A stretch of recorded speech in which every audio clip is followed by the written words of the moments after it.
A few years back, my life hit a rough patch when I found out my marriage wasn't as happy as I thought. We were a regular family, two kids, good jobs, but things got tough.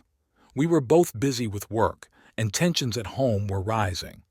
I noticed my wife spending a lot of time texting her friends, especially a guy named Jim Bob Cooter, JBC. I tried to fix things by being more present, but it didn't help. One day, I found some iffy messages on her Facebook when I was using my son's iPad. I took a day off to make her happy, but she was still texting away. That's when I decided to check those messages. They hinted at something more between her and JBC. I felt betrayed and confronted her. She admitted to an emotional affair. The pain was intense, and I had to decide what to do next. Instead of letting it break me, I hatched a plan for revenge. I won't spill the details, but it involved some clever moves and a bit of karma. The satisfaction of turning things around felt good. I swiped my son's iPad and checked Facebook Messenger at my office. What I saw was like a punch in the gut, my wife and Jim Bob tearing me apart. They were mocking everything about me, my flaws, insecurities, and even our intimate moments. I felt betrayed and hurt. I took screenshots, but she was deleting messages as they talked. I couldn't face her right away, so I stayed at the office until she fell asleep, drowning my sorrows in a few drinks. The next day, I took some time off to think things through. When my wife asked what was wrong, I dodged the question, saying I had a bad day. For the next couple of weeks, I kept watching their conversations unfold on the iPad. The messages turned more explicit, and my wife seemed fully into it, with Jim Bob throwing in "I love yous." I consulted a lawyer to understand my options and decided to move forward with a divorce. Things got crazier when I found out Jim Bob was coming to town for a weekend with my wife in a nice hotel. I was missing some details, but I gathered enough to catch them in the act. The next day, my wife was suddenly sweet, suggesting a spa weekend with her friends to relax and promising to focus on our marriage when she got back. It was surreal, and I knew there was no turning back from this mess. I went along with her plan, thinking it was a great idea to give us a chance to fix things. I got a lawyer to help draft a strong separation agreement. It stated that she would move out, get weekend visitation with the kids, and no child support until the divorce was final. The next 2 weeks were agonizing, and most of my feelings for her were gone. I was just angry. On the big day, I took time off work. I withdrew half of any money from joint accounts and left her half alone. I had redirected my paycheck to a new bank, closed our money market account, and prepared a cashier's check for her. I printed 75 pages of Facebook Messenger screenshots. I didn't want to be at home, so I killed time until she texted me that she was taking off and loved me. I showed up at the hotel at 8:30, called her from the lobby, but it went to voicemail. I decided to bluff and called Jim Bob's room, pretending to know about his wife. Panicking, he sent my wife down. I confronted her in the lobby, showing her the screenshots. I gave her a check for her share, told her to move out immediately, and handed her a separation agreement. I threatened to expose everything if she didn't comply. She cried and I left, hearing her breakdown. In my car, I had my own breakdown. Over the weekend, she called and texted, wanting to talk, but I turned off my phone. By Monday afternoon, movers were getting her stuff, and she delivered the signed agreement. She had a talk with the kids about needing time apart. After a week, she wanted to talk again, apologizing and wanting another chance to reunite the family. I went along with her plan, but deep down, I had no intention of taking her back. She was on her knees, crying into my lap, pleading for forgiveness. I told her she needed to set up marriage counseling on her own, at a time that worked for me. I couldn't live with her, but I suggested she be around the children to maintain a relationship with them. Our new normal involved her coming over 3 nights a week, cooking, having dinner with the kids, and cleaning the house. I made myself scarce during her visits. We went to counseling, where she worked through her issues, trying to figure out why she did it. She begged for forgiveness, but I played the victim, never intending to give her another chance. After a few months, I decided to see my own therapist and got diagnosed with depression and PTSD. I asked my work if I could go part-time to deal with personal issues, and they were understanding. The plan was to establish myself as the primary caregiver for the kids and ensure she didn't have residency in the house. After 6 months of therapy, I told her I couldn't forgive her right now.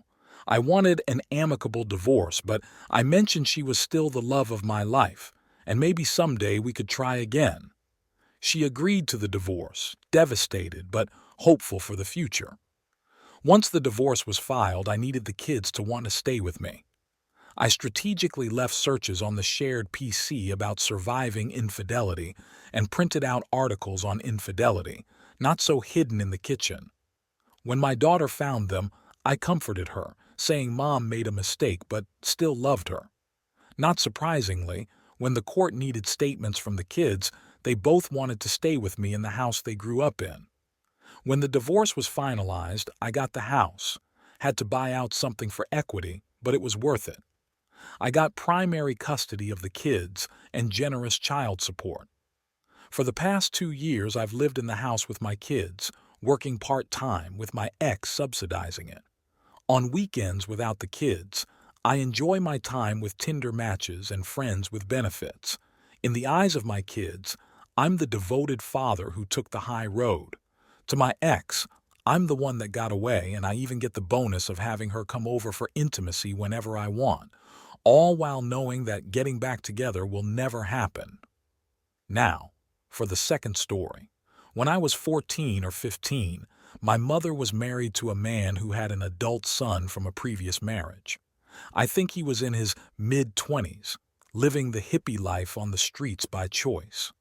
About once a year, he would hitchhike his way to our house with his friends, do copious amounts of laundry and weed, and generally just take over as if it was their house. They even left the gas burners on once because they forgot they turned the stove on. Like any teenage girl, I was obsessed with my clothes. I had laundry sitting in the dryer, including these awesome corduroy pants that I had only worn once.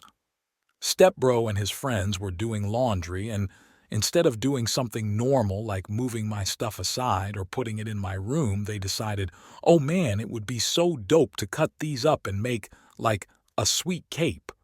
So that's what they did. I saw Stepbro wearing this cape and recognized the material. "Are those my pants?" I exclaimed.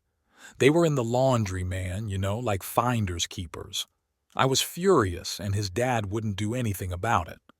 My mom was pissed because she had just bought these for me, and they were pricey. Mom didn't like this annual intrusion, but to keep her marriage, she put up with it. I wanted to get back at Stepbro, but he had nothing of value because of his lifestyle. Then I remembered overhearing my parents fighting, and my mom had mentioned that Stepbro had got a girl pregnant, and the kid was like 2 years old. He hadn't given the girl a penny or even seen the child since it was born. The next day, my parents were at work. Stepbro was hanging out, listening to music or something. I decided to call the cops. I wasn't sure what to say, but I told the dispatcher I knew of someone who might have a warrant out for failure to pay child support. Before you say, how would a teenager know about that? Well, my birth father had a similar issue, so I was familiar with it. The dispatcher asked for the name, and I gave Stepbro's name. They confirmed there was, in fact, a warrant out for him. I gave my address and waited. 20 minutes later, the cops roll up. They knock, and I let them in, leading them right to him. "He's right here, officers," I said, unable to stop smiling. They cuff him and take him off to jail. An hour later, my mom calls the house after Stepbro had used his phone to call his dad, and I tell her exactly what I did. She whispered, "Good job," but then pretended to loudly reprimand me as she was with Stepdad. Stepdad couldn't get the fine and bail money together fast enough, so Stepbro had to sit in jail overnight. It still makes me happy, 20 years later, to remember seeing him being taken away in a cop car. My mom luckily divorced that guy and is now married to a very nice man. Well, looks like it's pretty clear who wears the pants in this family. In another incident, I thought I'd share a story from work. I work for a construction company that does remodeling on homes. We have a rule, but we get to keep anything we find hidden behind the walls. We hired this guy who was a total a-hole from day one. I'd been working for this company for 5 years, and this guy had only been doing construction for 1 year after getting fired from his accounting job for getting a DUI. Anyways, he would make fun of my clothes and my accent, and one day he went too far by telling my boss about my private Instagram account.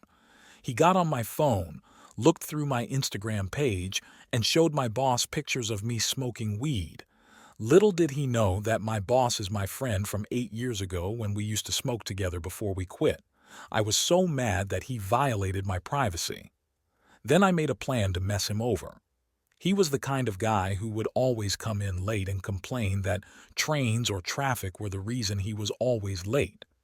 One day, I overheard him saying that if he won the lottery, he would quit this job for not getting the respect he deserves. You have to earn respect here, I thought.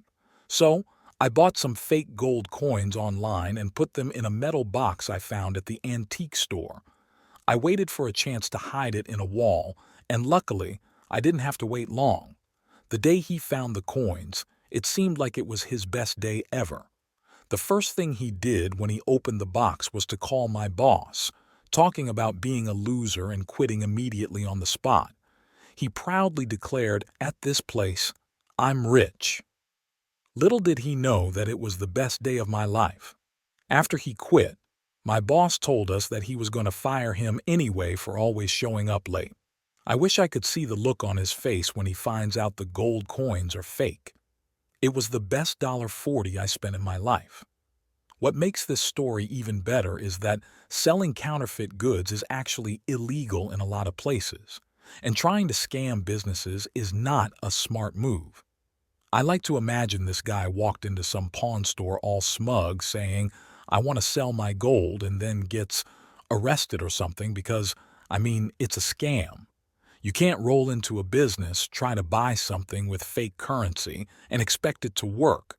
Oh, I would have paid money to know what happened to this guy after he left the construction site.